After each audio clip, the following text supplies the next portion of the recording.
প্রান্তজনের কণ্ঠস্বর। কথা অমৃত সমান। আজ শুনবেন স্বামী অদ্ভুতানন্দ যা বলেছেন। যে নাম করতে জানে সে নিদ্রা, জাগরণ, সুষুপ্তি সব অবস্থায় নাম জপতে থাকে।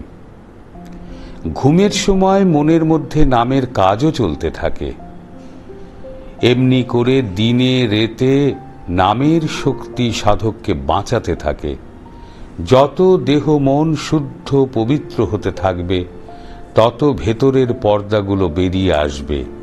সেই নামের তাপে তারা মনের কিল্লা থেকে ভেগে যেতে বাধ্য হয়।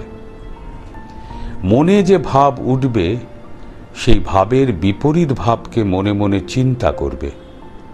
ঠিক ঠিক বিচার করতে পারলে মনের এমনই অবস্থা হয় যে ক্রোধের সময় ক্ষমাকে, লোভের সময় ভগবানকে, হিংসার সময় অহিংসাকে মনে পড়ে। ভোগই দুঃখের এবং ত্যাগই সুখের হেতু। ভোগের পাতকুয়া থেকে মনকে তুলতে হলে ত্যাগের দড়ি ধরে ওঠাতে হবে। শান্তি আপনাতে আপনিই ভরপুর। বাইরের কোনো দুঃখ কষ্টে মনের ভাব টলবে না। এমন যে অবস্থা তাকে শান্তি বলে। ভেতরে বাইরে এই শান্তিতে ভরপুর হলে তবেই সাধন পথের দরজা খোলে। মায়া একদিকে যেমন জীবকে ভোগাচ্ছে, আরেক দিকে তেমনি চৈতন্য এনে দিচ্ছে। মায়া সুখ দুঃখ দুই রেখেছে, পাপও রেখেছে আর পুণ্যও রেখেছে। জীব যখন মায়ার ব্যাপারে বুঝতে পারবে তখন মায়া আর জীবকে বাধা দিতে পারবে না।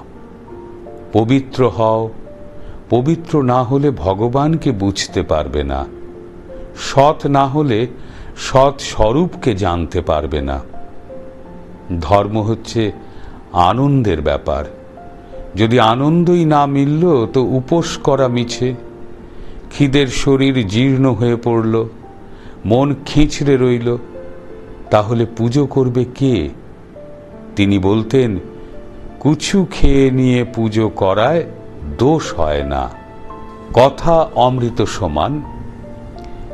আজ শুনলেন স্বামী অদ্ভুতানন্দ যা বলেছেন।